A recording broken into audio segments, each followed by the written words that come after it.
नमस्कार, जय हिंद। कक्षा 12 के भूगोल विषय में अध्याय संख्या 2 विश्व की जनजातियां, उसमें हमने पूर्व की वीडियो में एस्किमो जनजाति को पढ़ा।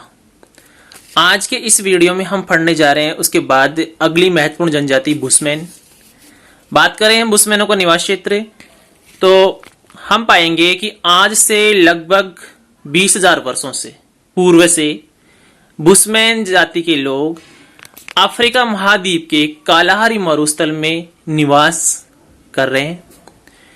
यह जनजाति दक्षिण पश्चिम अफ्रीका के उपोष्ण घास के मैदानों में पाई जाती है। ऐसे जनजाति का जो निवास क्षेत्र है वो मुख्यतः जो जिन जिन देशों में है उनमें दक्षिण अफ्रीका, बोत्सवाना, नामीबिया और अंगोला देशों का भाग शामिल किया जाता है। इस प्रदेश की खासियत यह है कि उष्ण कटिबंधीय क्षेत्र होने के कारण घास के मैदान है और घास के मैदान अधिक होने से यहाँ पशु भी अधिक है। ये बुशमैन जाति मूलतः आखेटक जाति है, इसलिए इस जाति को घास के मैदान और पशुओं की अधिकता होने के कारण पर्याप्त संख्या में पशु यहाँ उपलब्ध हो जाते हैं।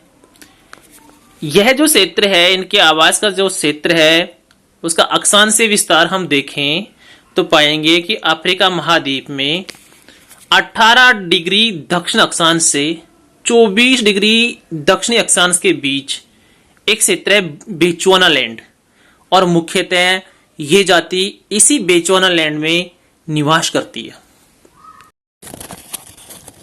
इस जनजाति को हम कुछ अन्य नामों से भी जानते हैं, और वो अन्य नाम है कोशोन, रव्वी, बशारवा आदि। क्षेत्रीय नाम अलग अलग हैं इसके, कहीं इसको बुशमैन बोल देते हैं, कहीं कोसोन, कहीं रवि, कहीं बसारवा।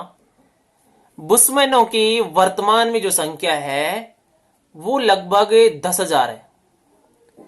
बुशमैन लोग 20 या इससे कम समूह में निवास करते हैं। इनके प्रजातीय गुणों का विवेचन करें तो हमें ज्ञात होता है कि बुशमैन जाति नीग्रिटो प्रजाति के समरूप है।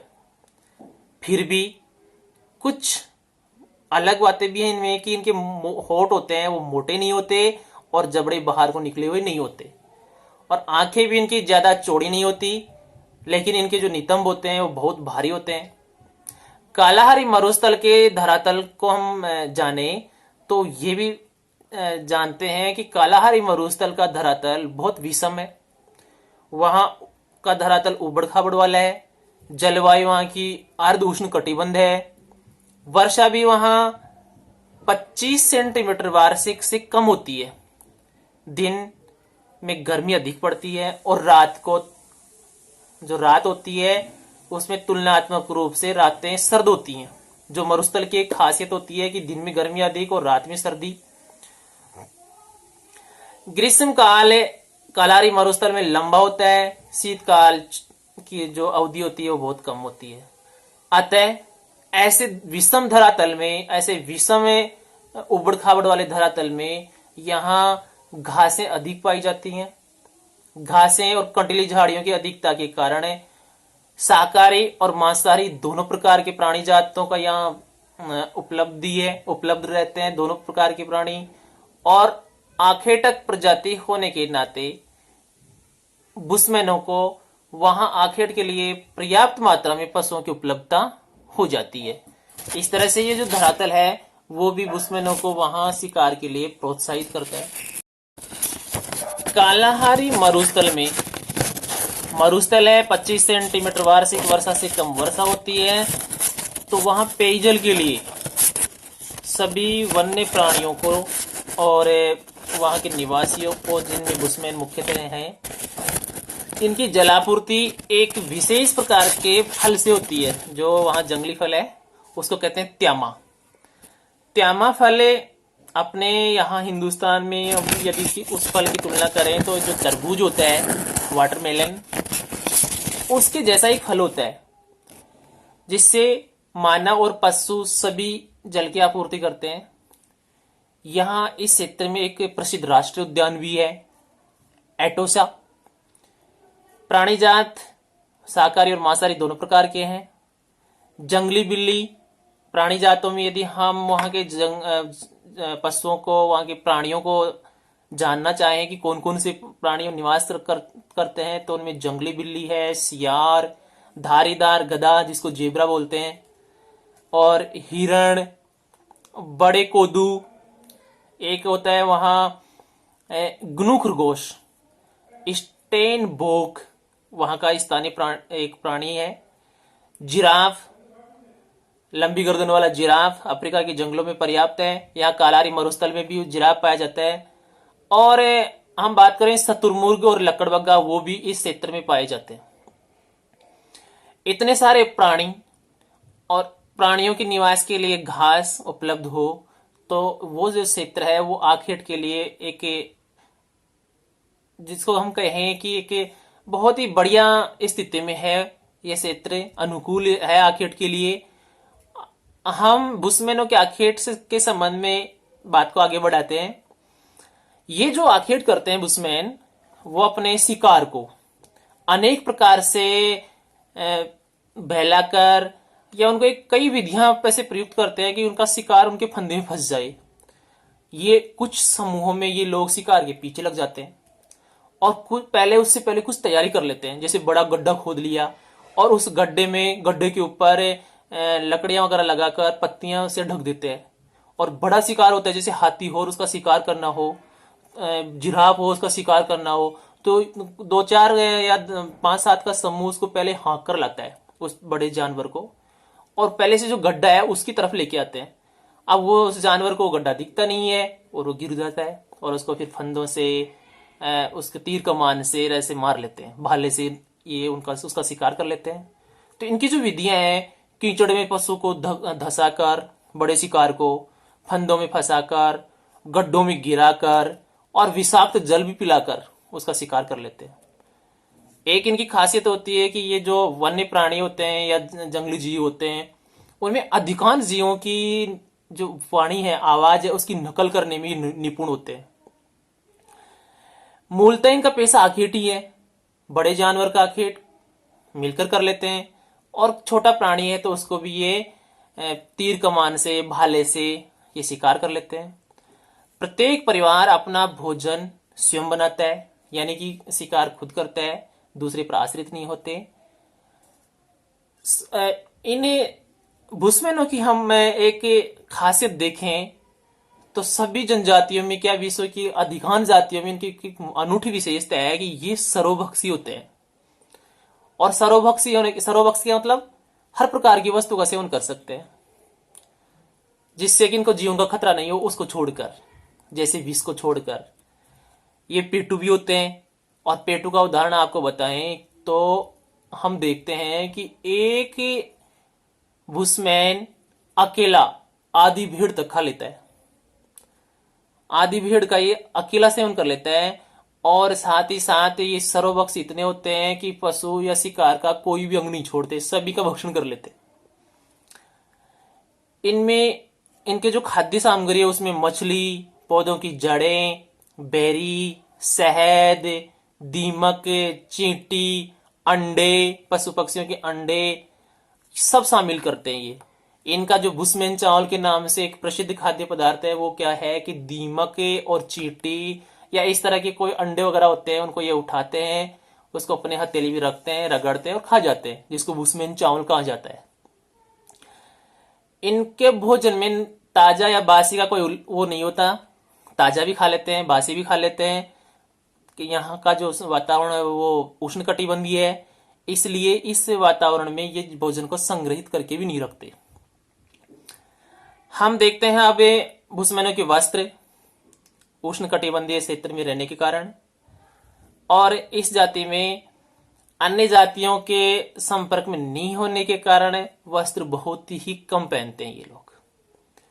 पुरुषों का जो वस्त्र होता है एक तिकोनी सी होती है, जिसे वो आगे और पीछे ऐसे लपेट के रखते हैं, और महिलाएं होती हैं वो एप्रन लटकाकर पहनती हैं।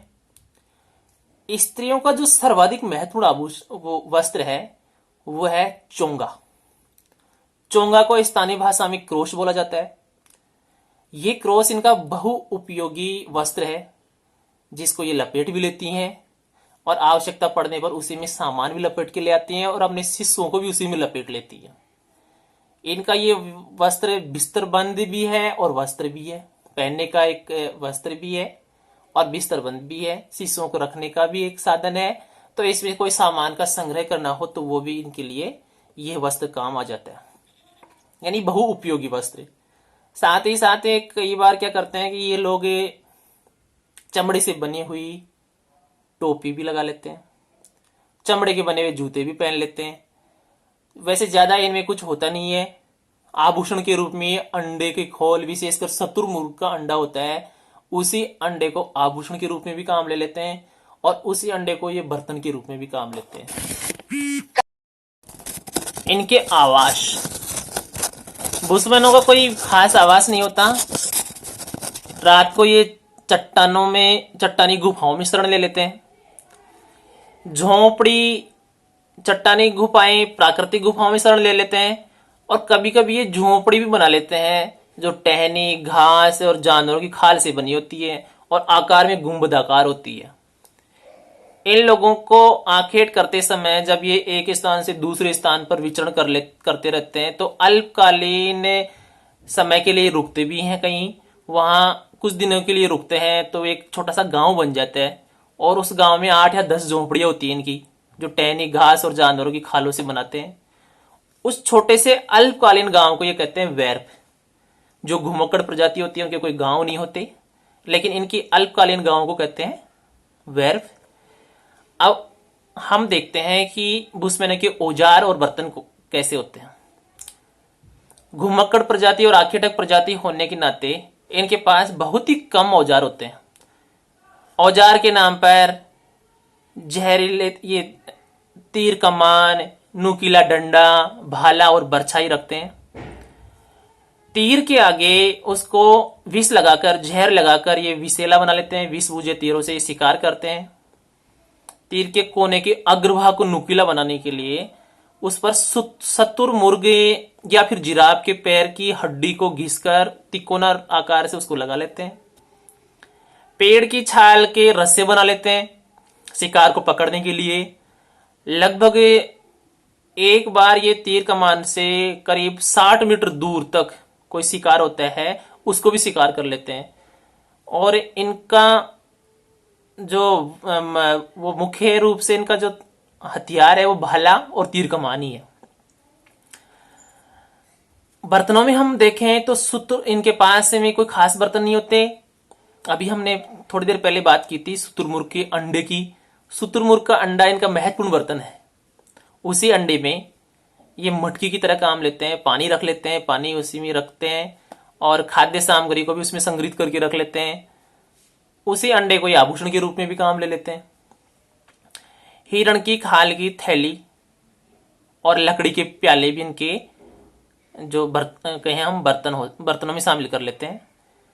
कला और संस्कारों की बात करें तो ये बुशमैन प्रजाति प्राणियों और प्रकृति को केंद्रीय स्थान में रखती है और इनकी कला और संस्कृति प्रकृति से जुड़ी होती हैं। सभी अन्य अधिकांश जातियां, जो जनजातियां जादू टोनों में विश्वास करती हैं, ये भी अछूते नहीं है। जादू टोनों में इनका विश्वास होता है, भूत प्रेत में इनका विश्वास होता है। इनके भगवान 2 होते हैं, 2 भगवान मानते हैं ये। एक भगवान इनका पूर्व में निवास करता है, एक भगवान पश्चिम में निवास करता है। इस तरह से इनके 2 भगवान होते हैं। ओझा का महत्वपूर्ण स्थान है। ओझा इनको बीमारियों से बचाता है। इनकी मान्यता है कि ओझा बीमारियों से बचाएगा और ओझा ही प्रेत आत्माओं से बचाता है। इनकी पेंटिंग होती है चट्टानों पर, वो विश्व प्रसिद्ध है। पेंटिंग भी करते हैं ये, जो चट्टानों पे करते हैं, विश्व प्रसिद्ध पेंटिंग होती है इनकी। और इनकी कलात्मक वस्तुएं, क्राफ्ट वस्तुओं के बारे में हम जाने तो हम देखेंगे कि अंडों की खोल के आभूषण और इनके तीर कमान ये प्रसिद्ध क्राफ्ट वस्तुएं हैं। प्रकृति के साथ समायोजन। जनजातियां अधिकांश प्रकृति की शरण में रहती हैं और उनका प्रकृति के साथ अनुकूलन, समायोजन देखते ही बनता है। बुशमैन भी अछूते नहीं है। प्रकृति से इन्होंने इस तरह से समायोजन कर रखा है कि बहुत कम सामान, अल्प सामान, थोड़ा सामान रखते हैं। इनके बच्चे बहुत कम होते हैं और ये अबाध रूप से स्वतंत्र रूप से विचरण करते रहते हैं ताकि इनको किसी प्रकार की बाधा नहीं आए। और देखिए इनकी चेतना शक्ति, जीवन जीने की शक्ति, इनकी कल्पना शक्ति, इनके आगे की सोच की शक्ति, कि जब कभी अकाल पड़ता है तब इनकी स्त्रियां गर्भधारण नहीं करती। इनमें इतना सेंस होता है कि जब ये शिकार करते हैं, मूलतः ये आखेट करने वाली वो जनजाति है, लेकिन इनका कॉमन सेंस ये है, इस तरह का है कि जब भी शिकार करते हैं तो ये मादा और अल्पवयस्क प्राणियों को नहीं मारते। और ईंधन का जो प्रयोग करते हैं तो उसमें प्रकृति को संरक्षित करते हुए प्राकृतिक रूप से जो लकड़ी विद्यमान होती है उसको ईंधन के रूप में आग जलाने के लिए कम से कम प्रयुक्त करते हैं, बहुत कम ईंधन जलाते हैं। पशुओं के शिकार के बाद उसके प्रत्येक भाग को खा लेते हैं। हमने पहले भी पढ़ाया कि ये क्या है, पेटू और सर्वभक्षी है। आखेट वर्तमान में ये देखो, इनका अन्य जातियों के साथ संपर्क होने से और समय व्यतीत होने के साथ इनमें भी बदलाव आ रहा है। जल स्रोतों के निकट अब ये आखेट के साथ साथ जो कहीं निकटवर्ती जल स्रोतों के पास अपने एक कृषि करना शुरू कर दिया इन्होंने, जो आदिम निर्वाह प्रकार की होती है। समय के अनुसार इनमें बदलाव आता जा रहा है। स्थानीय व्यापारियों के साथ इनके जो निवास क्षेत्र है कालारी मरुस्थल में, उसके आसपास स्थानीय व्यापारी हैं, उनके साथ ये वस्तु विनिमय करते हैं। वस्तु विनिमय का तात्पर्य जैसे ये शहद रख किया जाते हैं और वो जो व्यापारी होते हैं वो उसके बदले में इनके इनके खाने के लिए कोई भी खाद्य सामग्री वहां रख किया जाते हैं, यानी वस्तु के बदले में वस्तु देना, उसको बोलते हैं वस्तु विनिमय। वस्तु विनिमय करने लग गए हैं और पहनावे में भी धीरे धीरे इनके पहनावे में बदलाव आता जा रहा है। अब एक बात और उभर कर सामने आ रही है कि जो यूरोपीय लोग हैं वो और इनके निकटवर्ती जो बांटू लोग हैं, होन्टेटांट लोग हैं, वो लगातार इस क्षेत्र में आक्रमण कर रहे हैं। फलस्वरूप इनकी संख्या सीमित होती जा रही है। इस तरह से काफी परिवर्तन इस जाति में भी देखने को मिल रहे हैं और बहुत ही इंटरेस्टिंग जाति बुशमैन, जो पूरे विश्व में सर्वभक्षी, बासी या ताजा खाना या उसका कोई इनको ज्यादा इफेक्ट नहीं करता है इनके दिमाग पर। ये नहीं होता कि बासी है या ताजा खाना है, और सर्वभक्षी के साथ में इनकी पेटू के रूप में जानी जाती है।